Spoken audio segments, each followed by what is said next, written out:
At just 8 years old, Deborah Scaling Kiley discovered the world of sailing, and it was love at first sight. She spent her childhood on the water, and by her teenage years she was already working on boats. Sailing wasn't just a passion, it was her life. By the time she turned 20, Deborah's devotion to the sea had eclipsed everything else. She even dropped out of the University of Texas to pursue sailing full-time. Whenever one job ended, Deborah was already hunting for the next, quickly amassing an impressive list of achievements on the high seas. She competed in prestigious events like Race Week in Antigua and the grueling Whitbread Race, becoming the first woman to sail around the world. These demanding voyages forged her into a hardened sailor, convinced that no journey could ever break her. But by the fall of 1982, her circumstances had changed. Deborah found herself working as a waitress in Bar Harbor, Maine, but her heart remained on the ocean, restless for the next adventure. Determined, she headed to the boatyard, eager to find her way back to the sea.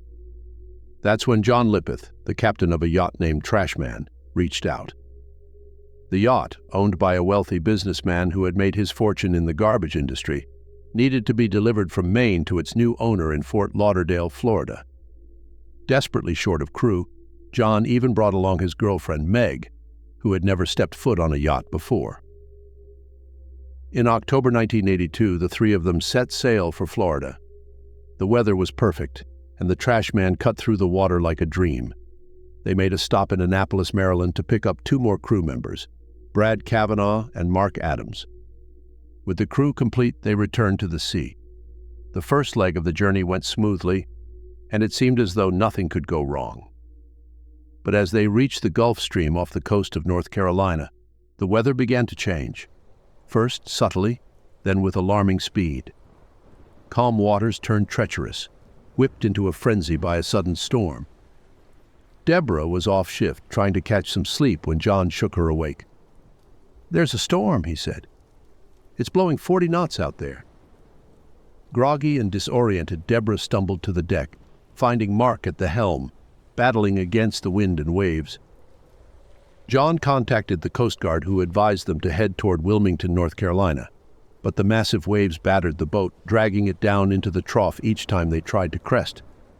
The sails shredded, and when John attempted to start the engine, alarms blared.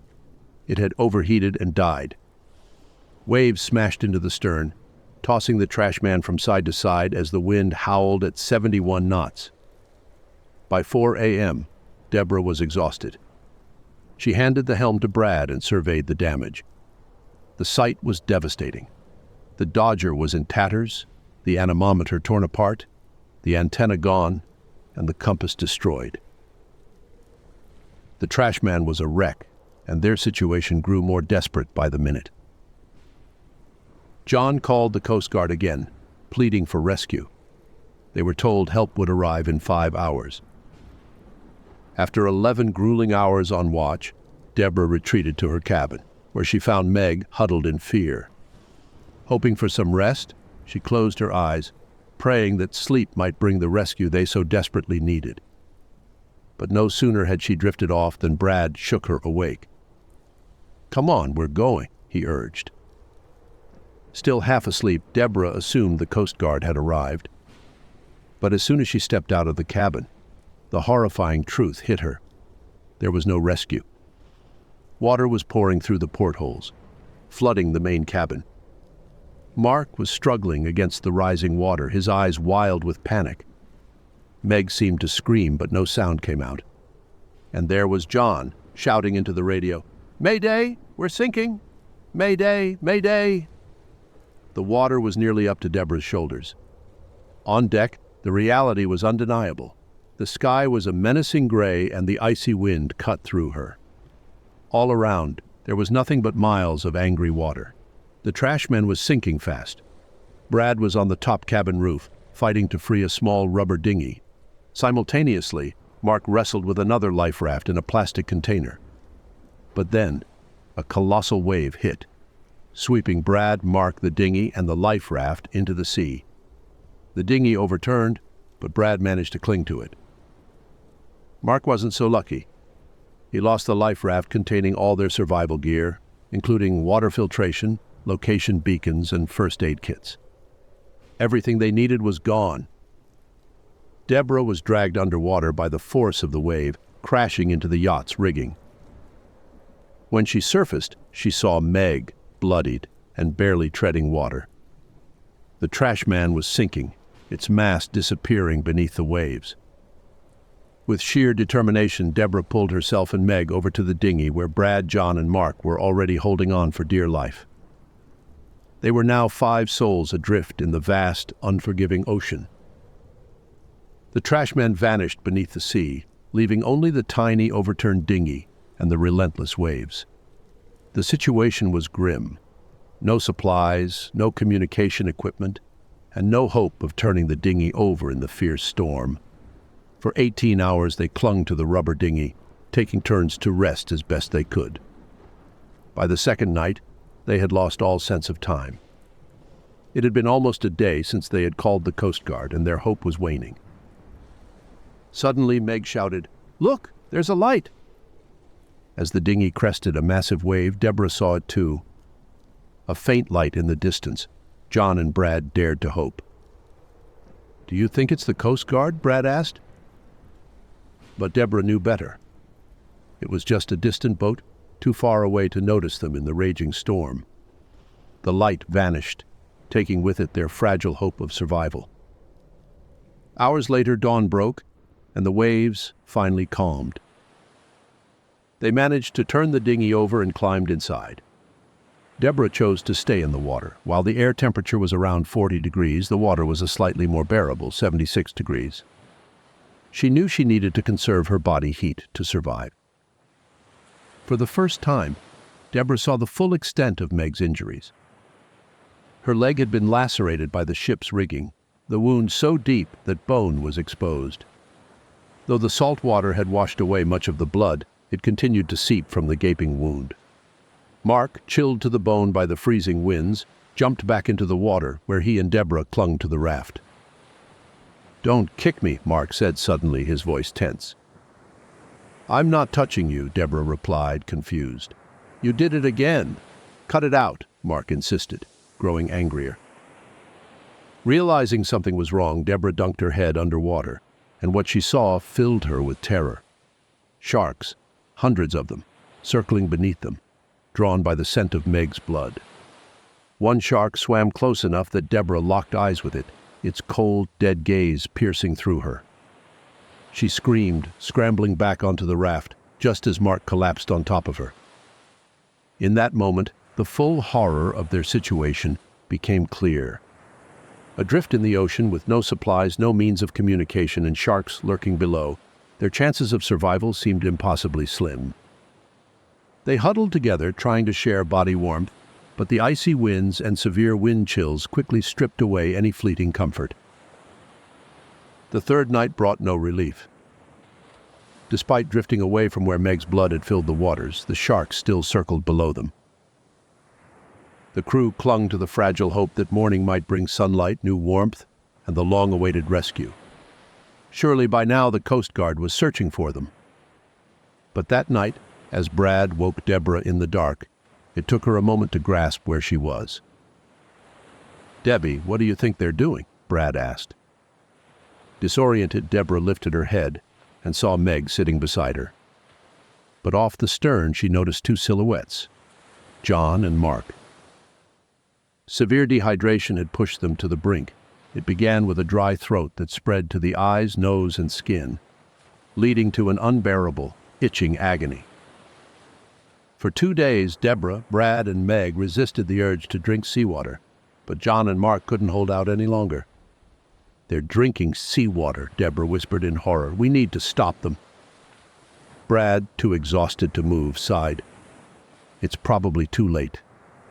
They both knew the deadly consequences. Seawater would ravage their organs, causing neurons in the brain to shut down, leading to madness within hours. There was nothing in their systems to dilute the salt. Deborah turned to Brad, her voice pleading, "Promise me you won't do the same." He didn't reply. They slept through the night.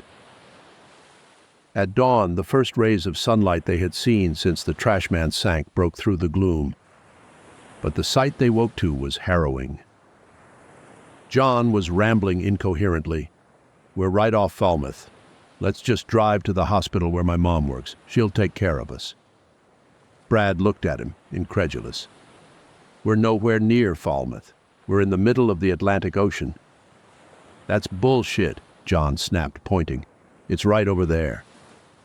Mark, lost in his own delusions, was frantically searching. "Where are my cigarettes?" "Did you take them? You took them, didn't you?" His paranoia was growing and his words became jumbled. "I just went to 7-Eleven and bought beer and cigarettes. I want to know who took them." He kept looking for these non-existent items, his mind unraveling. "Hey, John, want to smoke?" "Sure," John replied, as if in a trance. "I got some sandwiches over here. You want one?" Under any other circumstances, their conversation might have been ordinary. But now these two men were teetering on the edge of insanity, mere moments from death. Deborah had to close her eyes to block out the madness. But when she opened them, she saw John lowering himself into the water. "What are you doing?" she screamed. "I can't take this anymore. I'm going to get the car." Meg, realizing what was happening, rushed to the side, begging John to get back into the raft. She turned to Deborah, her voice cracking with desperation. "Go after him!" But it was too late. John was already in the water. Deborah watched as the back of John's head bobbed in the waves until it disappeared. Then they heard a scream, a sound so primal it didn't seem human. Meg gasped, and they all watched in horror as a pool of blood rose where John had been. The captain, the man they had relied on, was gone, taken by the sharks. Not long after, Mark, who had been hallucinating for hours, mumbled about going to the convenience store to buy beer and cigarettes. Despite Deborah and Brad's frantic attempts to bring him back to reality, he too plunged into the shark-infested waters. The predators were on him in an instant, battering the raft as they tore into Mark's body with savage fury. Brad threw Deborah flat against the bottom of the raft, holding on for dear life as the sharks hammered their tiny vessel. The sounds of scraping and thrashing filled the air. The sharks knew they were there, and they had developed a taste for human flesh. Deborah's mind raced with the horrifying thought. The raft would deflate, leaving them in the water with nothing to hold on to. Deborah closed her eyes, whispering the Lord's Prayer over and over, willing the nightmare to end. After what felt like an eternity, the sharks finally stopped their assault. It seemed as if they had left.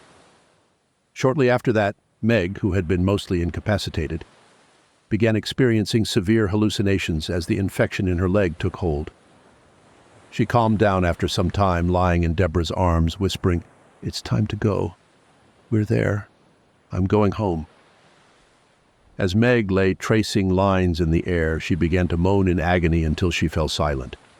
Her last words, a haunting whisper, "I'm taking 3 souls and leaving you to tell." Meg had passed away, her body now lying lifeless in the bottom of the raft. The thought of consuming Meg's body briefly crossed Brad's mind, but Deborah, in a rare moment of clarity, redirected him. Meg's body was riddled with infection. It would be suicide. Instead, they removed her clothing and jewelry to return to her family, recited the Lord's Prayer, and gently pushed her body overboard.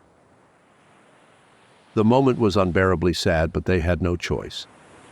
Now, after 5 days adrift, weak from dehydration, starvation, and exposure, Deborah began to lose hope. She rambled incoherently about catching fish, but Brad interrupted her.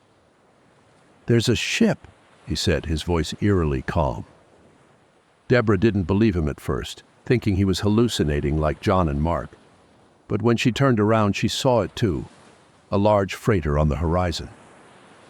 It was getting closer, and then, heartbreakingly, it passed them by. They watched, helpless, as the ship sailed away, their hope deflating like the very raft they clung to. But then, almost in slow motion, the ship began to alter its course. Deborah's heart leaped. "It's coming back! It's coming back!" Against all odds, They had been spotted by a passing Russian vessel. Deborah Scaling and Brad Cavanagh were rescued, plucked from the jaws of death after drifting 140 miles into the Atlantic, further and further from land and hope.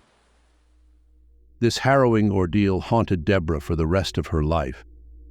The screams of John, taken by sharks, echoed in her mind whenever she closed her eyes. Even years later, in the safety of a plane or car, she would feel as though she were still adrift on the ocean. In 1994, Deborah became a motivational speaker, sharing her story of survival with the world. She married twice, had 2 children, and tried to rebuild her life.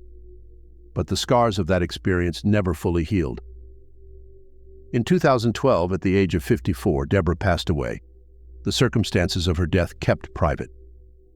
Brad Cavanagh is still alive, living in Massachusetts, where he continues to work as a mariner. The ocean, though it took so much from him, remains an inescapable part of his life. Thank you so much for watching. We really appreciate your time and hope you enjoyed the video. If you liked what you saw, be sure to check out the other great content on our channel. Your support means the world to us, and we can't wait to bring you more. Thank you again, and see you in the next video.